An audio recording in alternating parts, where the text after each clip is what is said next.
understand the Afghan war, we first need to understand the extraordinary and unique terrain of Afghanistan. And if you look at the map, you will see that 75% of the entire country's area is filled with mountains. These mountain ranges are a part of the Hindu Kush mountain ranges, which are among the tallest mountain ranges in the world.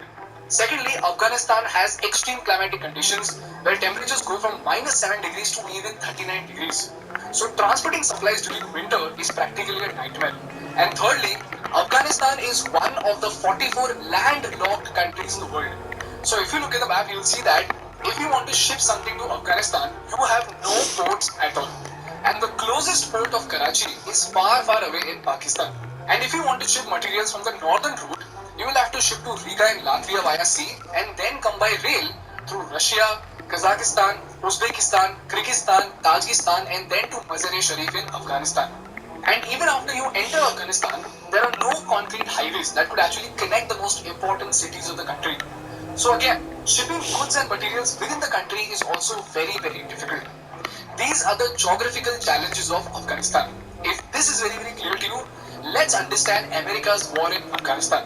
Now people, like I said before, after the 9/11 attacks, the American army entered the Afghan soil and they had two major agendas. Number one was to kill Osama bin Laden, which they did in 2011. And number two was to reconstruct the country of Afghanistan to such a level that these terror groups will have no scope to rise again. So you know what? Apart from the American army, thousands of American soldiers, the NATO forces and billions of dollars worth of goods, equipments and weapons were transported to Afghanistan for something called the Nation Building Project. We work for a new era of human rights and human dignity. The agreement reached in Bonn last week means that in 10 days, the international community will have a new partner. We got a visual on the curb in pursuit.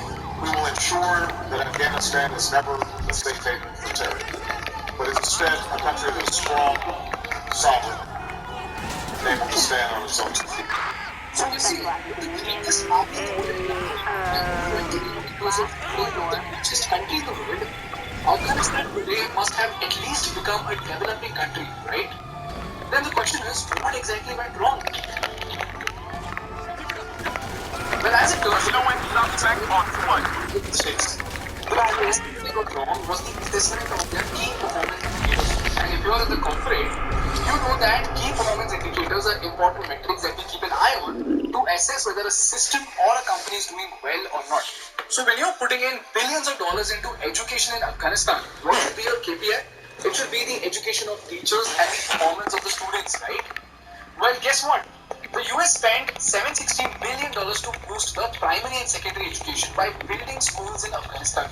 But if you look at the result, the condition of teachers' education was so bad that as of 2017, only 60% of the teachers and 4% of the students could actually perform a 3-digit multiplication. Similarly, as of 2016, US spent $3 billion into a road construction project, but 95% of these sections of roads were either damaged or destroyed, and 85% of them were either maintained poorly or not at all. Now the question over here is, if so much money was being spent by the US and nothing was happening, then where was all this money going? Well, this is where the second problem came in, and that was corruption.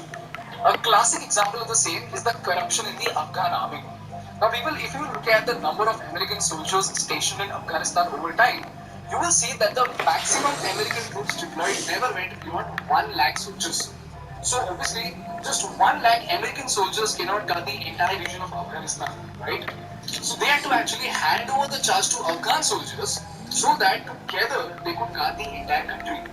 And the United States spent $3.5 billion into training and arming the Afghan forces. But, as it turns out, even after 15 years of occupation in 2016, 80% of these soldiers didn't even know how to read and write. And as you can imagine, if they could not read and write, there is no way they could keep records or maintain documents, let alone handle complex weapons.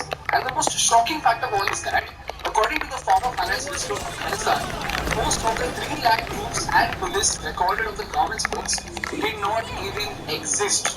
Which means the Americans were paying salaries for 3 lakh soldiers who did not even exist. Corruption is hampering the country's development. Case in point, reports that the U.S. government is paying the salaries of tens of thousands of Afghan soldiers that don't even exist. We founded the Ministry of Education, the Ministry of Public Health, the Ministry of Public Works, that there are non-existent individuals getting salaries paid good. We have a civilian requiring assistance on Alter Street and Pillbox Hill. Well, it went to corrupt government and military officials who took money on behalf of the soldiers who didn't exist, and the actual troops on ground were not Where resumed. This is the reason why, the moment the American forces left Afghanistan, the Taliban conquered the entire country in less than